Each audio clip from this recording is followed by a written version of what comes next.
এবার আসুন how many, কতগুলো, অর্থাৎ যেটা আমরা গণনা করতে পারি সেখানে আমরা হাউ মেনি ব্যবহার করি। তাহলে রাতুলের কয়টা ব্যাট আছে? তাহলে রাতুলের আছে, রাতুল হ্যাজ, রাতুলের নেই, রাতুল ডাজেন্ট হ্যাভ। রাতুলের কি আছে? Does Ratul have. রাজুলের কি নেই? Doesn't Ratul have. তাহলে রাতুলের কয়টা ব্যাট আছে? তাহলে হাউ মেনি ব্যাটস, এই হাউ মেনি তারপরে ব্যাটস এটা চলে আসবে এখানে। How many bats does Ratul have. তাহলে রাতুলের কয়টা ব্যাট আছে? How many bats does Ratul have. আমার এক ছাত্র আমাকে বললো যে এটাকে যদি আমরা এখানে এভাবে করে করি, how many bats has Ratul, যদি আমরা এভাবে করে করি তাহলে হবে কি না? আসলে সেটা গ্রামাটিক্যালি কারেক্ট হবে, কিন্তু এইভাবে করে আসলে আমরা স্পোকেনে বলি না। How many bats has Ratul, অর্থাৎ এই হ্যাজটা সামনে আনলাম, হ্যাজ রাতুল। তাহলে এভাবে করে আমরা বলি না, সাধারণত আমরা এভাবে করে বলি how many bats does Ratul have. আরেকটা বিষয়, এই ডাজ রাতুল হ্যাভ এই ব্যাপারটা কিন্তু আপনার আমেরিকান স্টাইল, আর হ্যাজ রাতুল ওটা হচ্ছে ব্রিটিশ স্টাইল। গ্রামাটিক্যালি দুইটাই শুদ্ধ, তবে বর্তমানে আপনার এটা হলো বেশি প্রচলিত, বহুল প্রচলিত। আর ওটা একটু আগে আমরা ব্যবহার করতাম, হয়তো 10-20 বছর আগে হ্যাজ রাতুল সেই জিনিসটা প্রচলিত ছিল। আমরা আস্তে আস্তে যত দিন যাচ্ছে বিশেষ করে আমেরিকান ইংলিশের দিকেই অনেক বেশি ঝুঁকে পড়ছি। সুতরাং এখানে how many bats does Ratul have এভাবে বললে আমার মনে হয় ভালো হয়, আর এটা সেন্টেন্সের স্ট্রাকচারটাও বুঝতে সুবিধা হয়। ডাজ হচ্ছে এখানে অক্সিলারি ভার্ব, আর হ্যাভটা হচ্ছে মূল ভার্ব। আর যদি আমরা হ্যাজ তারপরে রাতুল বলি তাহলে আপনার ওই অক্সিলারি ভার্বটাই আপনার মেইন ভার্ব হিসেবে ব্যবহৃত হয়। তো সেটা স্ট্রাকচারালি কারেক্ট হলেও আসলে বাস্তবে আমাদের বুঝতে বা ধরতে একটু অন্যরকম হবে, কারণ আমাদের এই সাবজেক্টের পরে আর কোনো মেইন ভার্ব থাকে না। যাই হোক, আমি রেকমেন্ড করব আপনাদেরকে এই ফর্মেটটা ব্যবহার করার জন্য। মনে হয় দুইটা, আসলে স্পোকেনে আমরা কিন্তু সবসময় সব কথা বলি না। যেমন ধরুন মনে হয় দুইটা, তার দুইটা ব্যাট আছে, এরকম করে আমরা অনেক সময় বলি না, আমরা সংক্ষেপে বলি। সো এটা আমরা এইভাবে করে করতে পারি, মেবি অথবা আই থিঙ্ক, দুইটাই রাইট হবে। টু এ পর্যন্তই বলে দিতে পারি। আর যদি পুরোটা আপনি বলতে চান তাহলে আপনাকে বলতে হবে he has 2 bats. How much, কতটুকু, এটার বেলায় যখন আমরা গণনা করতে পারি না তখন আমরা হাউ মাচ বুঝাই, তবে এটার ভিন্ন অর্থ হয়। যেমন এখানেই আমরা এখানে দাম বুঝাতে হাউ মাচ ব্যবহার করছি।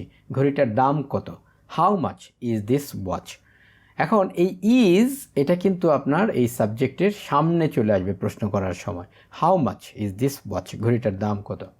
এটা আমার ভাই আমাকে উপহার দিয়েছে। এখন একটা জিনিস মনে হতে পারে যে এখানে এটা প্রাসঙ্গিক হলো কি না। আসলে যখন কেউ কাউকে কোনো কিছু উপহার দেয় তখন কিন্তু তার দামটা তার নিজের জানা থাকে না, কারণ ওই ট্যাগটা তারা খুলে রাখেন, কারণ গিফটের আসলে কোনো মূল্য হয় না। এই জন্য আমরা এখানে এই জিনিসটা দুজনেরই জানা, যে জিজ্ঞেস করা হলো এখানে ঘড়িটার দাম কত, উত্তর বলছে যে এটা আমার ভাই আমাকে উপহার দিয়েছে। তো এটা দিয়ে আপনার এটা প্রাসঙ্গিক এই কারণে যে দুজনের মধ্যেই একটা ইনফরমেশন জানা আছে, সেটা হচ্ছে যে কেউ কাউকে যদি উপহার দেয় তাহলে সেটার দামটা তার জানা থাকে না। সেজন্য যাকে প্রশ্ন করা হচ্ছে তার ঘড়িটার দাম জানা নেই, সেটা বলে নাই যে ঘড়িটার দাম আমার জানা নেই, কারণ এটা আমার ভাই আমাকে উপহার দিয়েছে, কারণ ওই কথাটুকু বলার দরকার হয় না। এভাবে বললেই আপনার বোঝা যায়। My brother gifted me this one. এখন এখানে একটা জিনিস দেখুন, এখানে দেওয়া আছে প্রেজেন্ট পারফেক্ট, আমরা করলাম পাস্ট ইনডেফিনিট ধরে, কারণ আমরা এভাবে করে বাস্তবে বলি না my brother has gifted me this one. আরেকটা জিনিস, দিস ওয়ান, দিস এটা তো ছিল, ওয়ান শব্দটা কোথায় পেলাম? ওয়ান শব্দটা এখানে ছিল না, কিন্তু এটা আসলে কলোকুয়াল ল্যাঙ্গুয়েজে বা আপনার কনভারসেশনাল ল্যাঙ্গুয়েজে চলে আসে। My brother gifted me this one. এই কনভারসেশনাল ল্যাঙ্গুয়েজ আপনার যদি ধরতে হয় প্লিজ আপনাদেরকে ইংরেজি শুনতে হবে। আপনারা এই বাংলা থেকে ট্রান্সলেশন করে করে কোনো দিনও আপনার ওই কলোকিয়াল ইংলিশে পৌঁছাতে পারবেন না। বেটার হচ্ছে আপনাকে ইংল্যান্ডে যে আমেরিকাতে যে বসবাস করতে হবে ব্যাপারটা তা নয়, তাদের প্রচুর পরিমাণে ভিডিও ম্যাটেরিয়ালস তারপরে বই পুস্তক ইত্যাদি আমাদের দেশে অ্যাভেলেবল পাওয়া যায়। সুতরাং আপনারা যদি একটুখানি প্র্যাকটিক্যালি ইংরেজিটাকে শেখার চেষ্টা করেন সেটা উত্তম হবে। হাউ লং, কত সময়, আমি কতক্ষণ তোমার জন্য অপেক্ষা করব। How long should I wait for you. এখানে দেখুন করব ফিউচার ইনডেফিনিট, তো আমরা এখানে উইল ব্যবহার করলাম না, ব্যবহার করলাম শুড, কারণ বাস্তবে কেউ how long will I wait for you এভাবে করে বলে না। উইল যদি বলা হয় সেটা কিন্তু গ্রামাটিক্যালি ভুল হবে না, কিন্তু খুবই আনইউজুয়াল হবে, মানে ওইভাবে করে কেউ বলে না। তাহলে how long should I wait for you, আমি তোমার জন্য কতক্ষণ অপেক্ষা করব। আমি যদি 5টার মধ্যে না আসি তবে তুমি চলে যেও। If I don't come within 5, যদি আমি 5টার মধ্যে না আসি, ইউ মে গো দেন, তাহলে তুমি যেতে পারো। এখন এখানেও দেখুন প্লিজ গো দেন আমরা এভাবে করে বললাম না, you may go then. You may গো দেনের সাথে কিন্তু এখানে খুব একটা আপনার প্রাসঙ্গিকতা নাই, কিন্তু আপনার এই ভাষাটার সাথে এটা অটোমেটিকলি চলে আসে। If I don't come within 5 you may go then, তাহলে তুমি তারপরে চলে যাও, মানে তুমি তখন যেতে পারো। হাউ অফেন, কত ঘন ঘন, এখানে ফ্রিকোয়েন্সি বোঝানো হয়, তুমি কত ঘন ঘন থিয়েটারে যাও। আমরা ওই আগের নিয়মটাতে আসি, তুমি যাও ইউ গো, তুমি যাও না ইউ ডোন্ট গো, তুমি কি যাও ডু ইউ গো, তুমি কি যাও না ডোন্ট ইউ গো। তুমি কত ঘন ঘন যাও, তার মানে how often do you go. তাহলে এখানে দেখুন তুমি কত ঘন ঘন থিয়েটারে যাও, how often do you go to theatre. তেমন না মাসে 2-1 বার, নট দ্যাট মাচ, তেমন না, in a month once or twice. আপনি এটাকে আগেও লিখতে পারতেন once or twice in a month, তবে আমার মনে হয় এভাবে করে বললেই আপনার শুনতে ভালো শোনা যায়, মানে কানে আপনার যেটা ভালো শোনাবে সেটাই আপনি ব্যবহার করবেন বাস্তবে, তাহলে দেখবেন যে আপনার ল্যাঙ্গুয়েজটা অনেক বেশি ন্যাচারাল হবে। আর গ্রামার ধরে ধরে আসে ব্যবহার করার কোনো দরকার নেই, স্পেশালি স্পোকেনে। তবে রিটেন ল্যাঙ্গুয়েজে গ্রামার মেনটেন করতে হয়, তা না হলে পরীক্ষা যদি হয় তাহলে আপনার নাম্বার কমে যাবে। আর স্পোকেনের ক্ষেত্রে যেটা আপনার ন্যাচারাল মনে হবে সেটাই ব্যবহার করতে হবে। আর ন্যাচারালিটি বৃদ্ধি করার জন্য আমি বারবার এই কথা বলছি যে আপনাকে অবশ্যই ইংলিশে নিজেকে এক্সপোজ করতে হবে। হাউ ফার, কত দূর, সাভার থেকে নবীনগর কত দূর। How far is Nabinagar from Savar. আমরা এখানে দেখুন ইজ সাবজেক্টের আগে ব্যবহার করছি কারণ প্রশ্ন করার জন্য।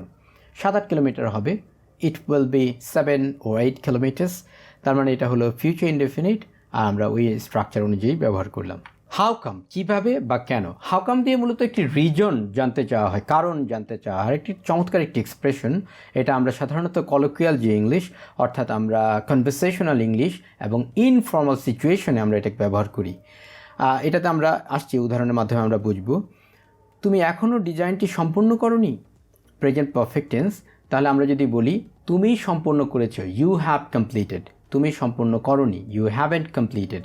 তুমি কি সম্পন্ন করেছো, হ্যাভ ইউ কমপ্লিটেড। তুমি কি সম্পন্ন করনি, হ্যাভেন্ট ইউ কমপ্লিটেড। এটা কিন্তু WH ওয়ার্ড ওই আগেরগুলোর মতো নয়, এখানেই আমরা উত্তর পেয়ে যাব। তুমি এখনও ডিজাইনটি সম্পন্ন করনি, তার মানে হ্যাভেন্ট ইউ, এখান থেকেই পাবো haven't you completed the design yet. এবার আসুন কীভাবে করব, তুমি তো এখনও পর্যন্ত আমাকে কোনো নমুনাই দাওনি। How come I do this, আমি কিভাবে করব। এই যে এবার দেখুন কিভাবে করব, মানে আপনি কারণটা বা রিজনটা জানতে যাচ্ছেন যে কিভাবে করব, মানে আমি কিভাবে এটা করতে পারি। তো আমি যদি এখানে কামের পরিবর্তে ক্যান বলতাম তাহলে বোঝাতে সুবিধা হবে how can I do this, অর্থাৎ আমি এটা কীভাবে করতে পারি। বাট এই হাউ কাম এই জিনিসটাতেই আর অনেক বেশি জোর বা শক্তিশালী একটা এক্সপ্রেশন বোঝানো হয় যে আমি কিভাবে করব। তার মানে how come I do this. আর স্ট্রাকচারটা খেয়াল করুন, হাউ কামের পরে অবশ্যই আপনি একটি অ্যাসার্টিভ সেন্টেন্সের স্ট্রাকচার ব্যবহার করবেন, অর্থাৎ সাবজেক্ট তারপর হলো ভার্ব, এভাবে করে ব্যবহার করবেন। অর্থাৎ আপনি যদি এখানে কামের পরিবর্তে ক্যান ধরে নেন, how can I do this, তাহলেও আপনার স্ট্রাকচারটি বুঝতে সুবিধা হবে। তুমি তো এখনও পর্যন্ত আমাকে কোনো নমুনাই দাওনি, এটাও আপনার প্রেজেন্ট পারফেক্ট টেন্স। দাওনি অর্থাৎ আমরা এটাকে প্রেজেন্ট পারফেক্ট টেন্সেও ধরতে পারি, আবার পাস্ট ইনডেফিনিট টেন্সেও ধরতে পারি। তো আমরা এখানে পাস্ট ইনডেফিনিট ধরে করছি, you didn't give me any sample yet. আর আমি যদি এটাকে প্রেজেন্ট পারফেক্টে বলতাম তাহলে হতো you haven't given me any sample yet. এখন দেখুন যদি আমি প্রেজেন্ট পারফেক্টে বলতাম তাহলে কথাটা বলতে একটু কষ্ট হতো, আর যদি পাস্ট ইনডেফিনিটে বলি তাহলে সেটা অনেক বেশি সহজ হয় এবং শ্রুতিমধুর হয়, you didn't give me any sample yet. সুতরাং আমরা এটাকে পাস্ট ইনডেফিনিট টেন্সই করছি।